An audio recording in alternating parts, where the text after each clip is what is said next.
Di antara Tanduk Iblis, cerita pendek dari buku Dalam Kabut Astral, antologi cerpen horor, ditulis oleh M. Reza Madiansah. Pada suatu hari di suatu desa, terdapat sebuah rumah megah bak istana, memiliki 4 lantai dan halaman luas, yang sudah lama tidak ada penghuninya, karena pernah ada suatu kejadian yang memilukan di masa lalu, yang dimana suatu kobaran api besar terjadi di rumah tersebut, dan menghabisi semua penghuninya yang merupakan suatu keluarga yang tersohor pada masanya. Konon katanya, rumah itu terbakar karena ulah seseorang yang menyimpan dendam kepada keluarga tersebut, dikarenakan persaingan bisnis yang ketat dan saling bersaing. Namun karena kecakapannya dalam berbisnis, bisnis miliknya melesat jauh dari pesaing-pesaingnya. Oleh karena itulah, timbul dendam dari lawan bisnisnya sehingga membalas dendam dengan cara yang licik dan menyedihkan. Pada suatu pagi, ada segerombolan pemuda dari desa tersebut yang beranggotakan 5 orang. Dan 5 pemuda itu adalah Yanto, Dadang, Mamat, Agus, dan Ahmad. Mereka adalah pemuda pemalas yang selalu berangan-angan untuk menjadi orang kaya raya tanpa bekerja. Dan pada saat itu, mereka sedang berkumpul di base camp mereka yang terletak di ujung dusun.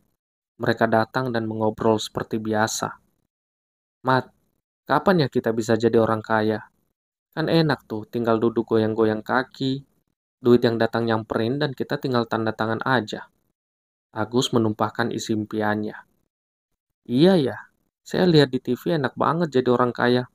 Pagi-pagi minum kopi di teras sambil baca koran, terus pembantu nyamperin nganter makanan, kayak orang Eropa," kata Mamat. "Waduh, iya tuh, nelpon sana-sini. Ngomongin gak jauh pembahasannya dari bisnis dan pergi ke luar negeri," tambah Agus. "Ah, kalian gak bosan apa mikirin kayak gitu mulu? Kalian aja bangun kalau matahari udah sejajar sama ubun-ubun. Kalau kayak gitu mah kalian bisa-bisa kayak kayak monyet." Ahmad memotong pembicaraan. Yanto, Dadang, dan Ahmad tertawa. Dan obrolan mereka pun bertahan sampai sore hari. Dan pada saat sudah sore hari, mereka pun berencana untuk pergi ke desa sebelah karena di sana ada pesta hajatan dan menyelenggarakan organ untuk memeriahkan pesta mereka. Karena sudah menjadi kelaziman di sana, di saat ada orang pesta, selalu mengadakan pesta meriah dan bisa dihadiri oleh pemuda-pemudi dari desa mana saja. Karena mereka meyakini bahwa pernikahan hanya terjadi sekali seumur hidup dan harus diselenggarakan dengan meriah sebagai ingatan indah di setiap mempelai yang menyelenggarakan pesta pernikahan tersebut. Dan tidak jarang terjadi perkelahian antar pemuda yang asik menari dan berjoget di situ.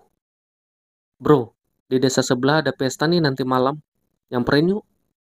Yanto bertanya. "Lah, ayo, gasin aja," pungkas Ahmad. "Tapi pakai motor siapa? Motor saya lagi dibenerin," Dadang beralasan. "Motor gua ada," Agus menjelaskan. "Gua juga ada," tambah Mamat. "Ya udah, kita satu motor tarik 3 dan satu motor lagi bonceng biasa," kata Yanto. "Ya udah, nanti malam kumpul di mana?" kata Ahmad dengan bingung. "Di rumah saya aja," Dadang memberikan solusi. Dan mereka semua pun kembali ke rumah mereka masing-masing dan bersiap untuk menghadiri sebuah pesta. Namun, saat mereka berlima sedang menonton pesta tersebut, Dadang melihat seorang kakek tua yang sedang menonton di area parkiran motor yang merupakan tempat yang lumayan jauh dari lokasi panggung. Kakek tersebut melambaikan tangan ke arah Dadang. Dadang pun menghampiri kakek tersebut. "Ada apa ya, Kek? Apa ada yang bisa saya bantu? Kamu mau tidak menjadi orang kaya raya sejagat ini?" Wah, gila nih kakek. Nyuruh orang ke sini malah dengerin hal gak berguna. Dadang tidak percaya dan menjawab dengan batinnya. "Enggak, Kek, mohon maaf, saya nggak tertarik." "Kamu namanya Dadang kan?" "Lah, dari mana kakek tahu?" "Kamu dan teman-teman kamu selalu memimpikan menjadi orang kaya dalam satu malam." dan menginginkan hidup seperti pria terpandang, bermartabat, dan disanjung oleh orang banyak, kata kakek itu. Kamu kalau bicara jangan sembarangan ya. Kamu udah tua, kalau saya pita saja habis kamu.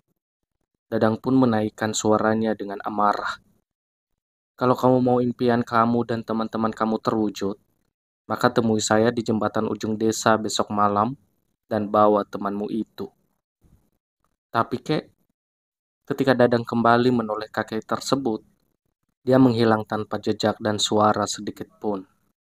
Dadang pun pucat seperti kapas dan menghampiri teman-temannya dan duduk diam sampai acara berakhir. Pada saat temannya mengajaknya pulang, dia hanya diam dan minta diantar lebih dulu ke rumahnya. Pada saat malam pun, Dadang tidak bisa tidur dan terus memikirkan kakek yang tadi ditemuinya. Dadang berpikir, jika apa yang dikatakan kakek itu bohong, maka dia tidak akan terus kepikiran dan mengganggu alam kesadarannya.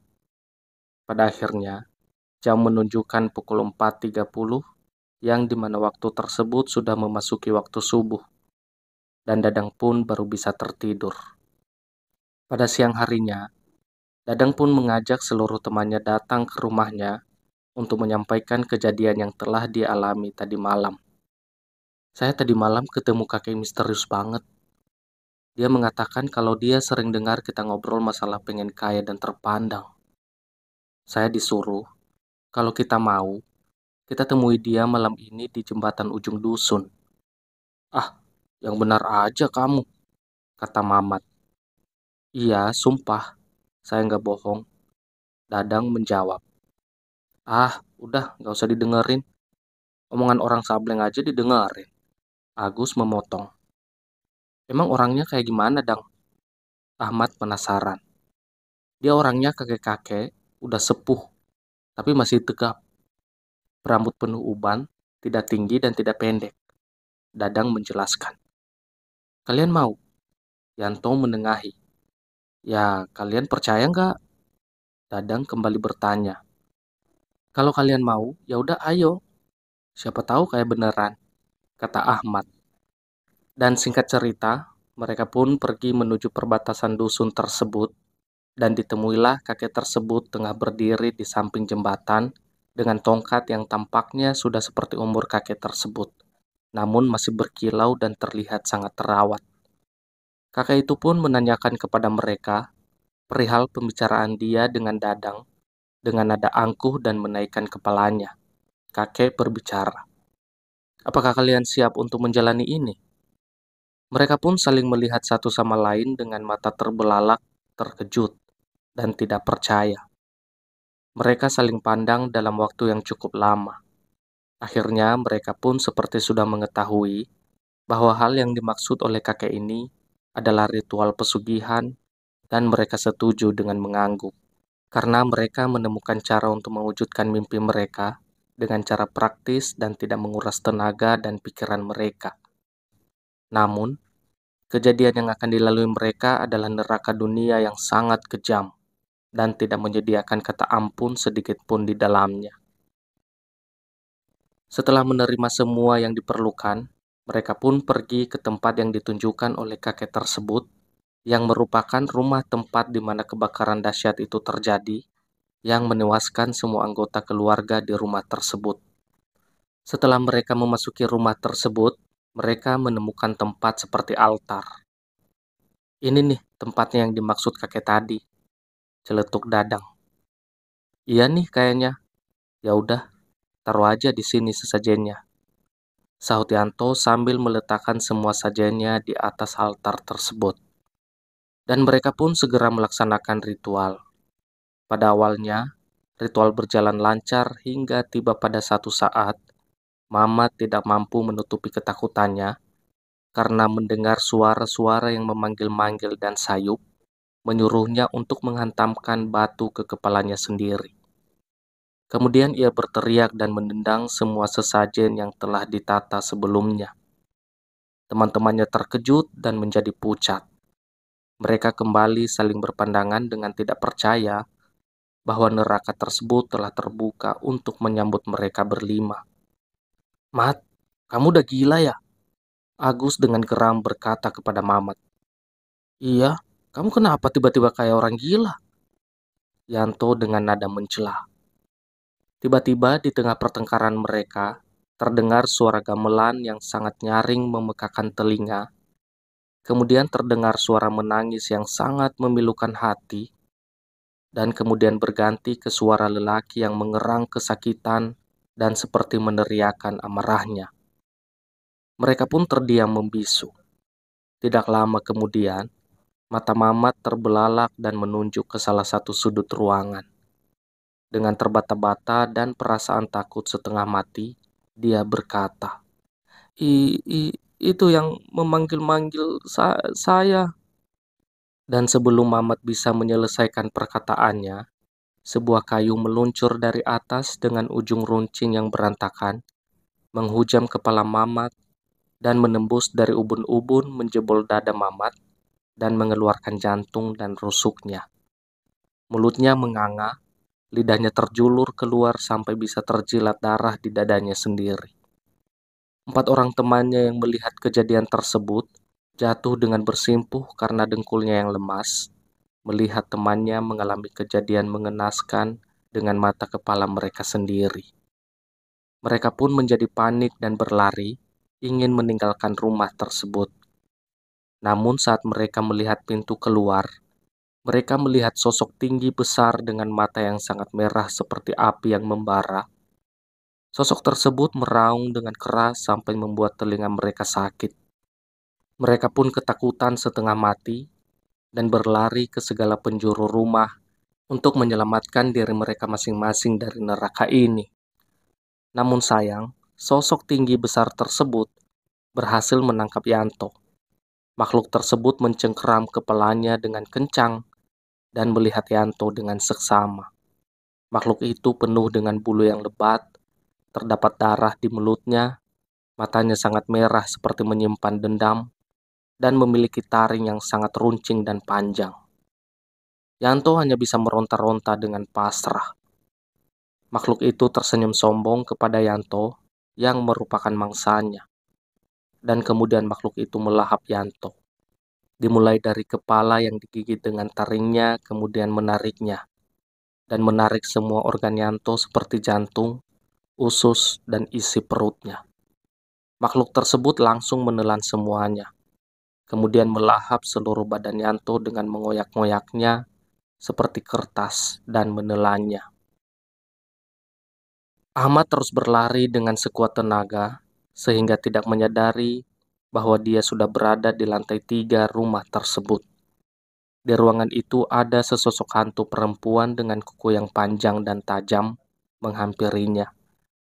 Hantu tersebut melihat dan mendekati Ahmad dengan kerikik tawa yang menakutkan dan senyum lebar dipenuhi darah. Hantu itu mengenakan gaun kumal yang dipenuhi darah. Kulitnya hangus dan luka terbakar yang membusuk.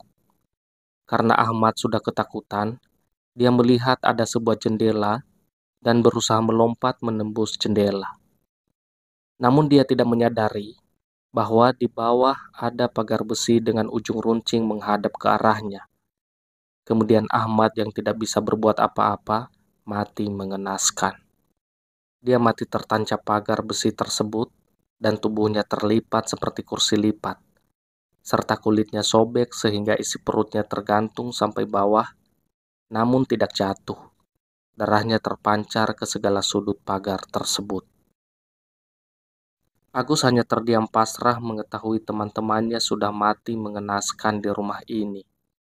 Kemudian ada makhluk yang besarnya 2 kali lipat dari makhluk yang menghabisi Yanto, dengan tanduk di kepalanya, dan tangan yang kekar dan panjang, taring hitam yang menembus bibirnya, serta kepala 3 temannya berada di tangan kirinya. Tapi anehnya, makhluk tersebut bisa berbicara, dan Agus bersujud dan memohon ampun kepadanya agar dibebaskan dari neraka ini. Tolong ampuni saya hilaf, terhasut, dan termakan omongan iblis dalam hati saya. Apa? Kau ingin ampunan? Hasutan-hasutan dan hasutan yang terus kalian bicarakan. Kalian adalah manusia makhluk sempurna dengan kehendak tidak terbatas. Kalian adalah makhluk munafik yang ketika berbuat salah kalian berlindung di balik kata khilaf. Tanpa kalian sadari kami adalah makhluk yang terusir dan kalian adalah makhluk yang ditakdirkan. Kami sudah muak oleh perkataan alim ulama kalian yang menjual keyakinan hanya untuk kesenangan. Dan kalian adalah contoh dari ketamakan dan kemalasan. Kita sudahi saja ini. Saya akan memberikan kamu ampunan. Agus pun merasa lega dan takut mendengarnya. Setelah Agus bangkit dari duduknya, makhluk itu pun berkata kembali, "Ampunan dariku adalah kematian yang cepat." Dan kemudian Agus pun terbelah dua dengan sangat cepat dan menyisakan dua bagian tubuh Agus yang sudah terbelah. Dadang yang berlari ke sana kemari dan berputar-putar di ruang tengah tanpa sadar, melihat bangkai teman-temannya yang menyedihkan. Dadang pun terbelalak ketakutan dan sangat sedih menangis karena merasa semua ini adalah salahnya. Kemudian pintu keluar pun terbuka dan Dadang terlempar keluar rumah itu dan berjalan dengan gontai dan ingatan tentang teman-temannya yang masih membekas di kepalanya. Saat sudah di rumah pun, Dadang hanya termenung kosong. Ingatan yang sudah ditahannya selama berhari-hari pun tak sanggup dia tahan, sehingga dia memilih mengakhiri hidupnya dengan menggantung diri di pohon dekat rumah pesugihan tersebut. Kakek yang pernah dia temui sudah berdiri di bawah tubuhnya dan tertawa melihat Dadang yang tergantung. Dan mayat mereka berlima tidak diketahui oleh siapapun sampai sekarang.